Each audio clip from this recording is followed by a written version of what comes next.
சரி, சகோதரவங்க என்ன கேட்குறாங்கன்னா, குர்ஆனுக்கு முரண்படக்கூடிய ஹதீஸ்கள் என்று ஒன்று கூட இல்லையா? ஹதீஸ்களில் குர்ஆனுக்கு முரண்படக்கூடிய ஹதீஸ்கள் என்று ஒன்றும் முரண்படாத ஹதீஸ்கள் என்றும் இரண்டு வகையான ஹதீஸ்கள் இருக்கிறதா, அல்லது எந்த ஹதீஸும் முரண்படாமல் இருக்குதா? நிலைமை என்னன்னு கேட்குறாங்க. ஹதீஸை பொறுத்தவரை நீங்கள் நல்லா விளங்கிக்கணும். அதில் ரெண்டு இருக்குது, சஹீஹ் லாயிஃபு, ஆதாரபூர்வமானது பலவீனமானது அப்படின்னு ரெண்டு இருக்குது. குர்ஆன்ல அப்படி இல்லை, ஆனால் எதில் இருக்குது? ஹதீஸில் ரெண்டு இருக்குது. ஆதாரபூர்வமான ஹதீஸுகள் எதுவும் குர்ஆனுக்கு முரண்படாது. ஏன்னா அது உறுதி செய்யப்பட்டது. எப்படி நம்ம குர்ஆனுடைய ஒரு ஆயத்து இன்னொரு ஆயத்துக்கு முரணா வருமா? வராது. முரண்பாடாக தெரிந்தால் கூட நம்ம என்ன செய்வோம்? முரண்னு சொல்ல மாட்டோம். எனக்கு புரியலை, நமக்கு ஏதோ விளக்கம் தெரியலை, அதனால முரணா தெரியுதுன்னு இப்படி குற்றத்தை நம்ம மேல தாக்கிக்கிட்டு என்ன செய்வோம்? அடக்கத்தோட நம்ம ஈமானை பாதுகாத்துட்டு போயிடுவோம். அதே மாதிரி தான் ஹதீஸுகள் அது ஆதாரபூர்வமாகுவதற்குரிய ஒழுங்குமுறைகளை, நிபந்தனைகளை இமாம்கள் சொல்லியிருக்கிறாங்க. அதை அறிவிக்கக்கூடியவர் நம்பகமானவராக இருக்கணும், அவரை சந்திச்சிருக்கணும், நினைவாற்றல் உள்ளவராக இருக்கணும். இப்படியெல்லாம் இமாம்கள் அதுக்குரிய ஒழுங்குமுறைகளை நமக்கு வகுத்து கொடுத்துருக்குறாங்க.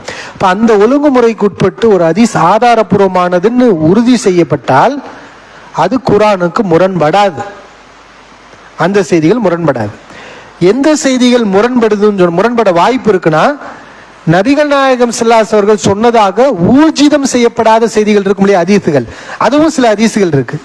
அது என்ன ஹதீஸுகள்னா, அறிவிச்சவர் பொய்யரா இருப்பாரு, அல்லது அறிவிச்சவர் நம்பகத்தன்மை இல்லாத, அதாவது நினைவாற்றல் இல்லாத, மாற்றி மாற்றி அறிவிக்கக்கூடிய ஒரு ஆளாக இருந்திருப்பாரு, அல்லது அவர் யார்கிட்ட இந்த ஹதீஸை கேட்டாருன்னு அவர் தெளிவாக சொல்லலை, இடையில யாரோ ரெண்டு பேர் விடுபட்டிருக்காங்க, விடுபட்ட ஆள் யாருன்னு தெரியல. இந்த மாதிரி நம்ப முடியாத வகையில் உள்ள செய்திகளை தான் நம்ம லைஃப்ங்கிறோம். இது மாதிரியான செய்திகள் குர்ஆனுக்கு மாற்றமாக இருக்கின்றது. எல்லா ஹதீஸும் கிடையாது. இந்த ஹதீஸ்களில் குர்ஆனுக்கு மாற்றமாக உள்ள செய்திகளும் இருக்குது, மாற்றமாக இல்லாமல் பலவீனமாக இருக்கக்கூடிய ஹதீஸ்களும் இருக்கிறது.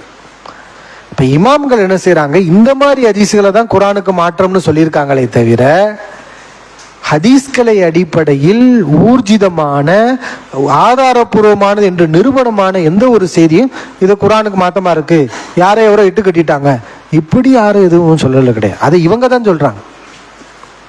பிரிச்ச பிறகு இது சரியானது, இது தவறானது, இது பலவீனமானதுன்னு பிரிச்ச பிறகு சரியான செய்திகளை போய்கிட்டு பொய்யான செய்தின்னு சொல்லக்கூடிய ஒரு வழக்கம் இந்த சாரார்கள்ட்ட இருக்கே தவிர இது ஹதீஸ் கலையில உள்ளது கிடையாது. இதை ஏற்றுக்கொள்ளவும் முடியாது.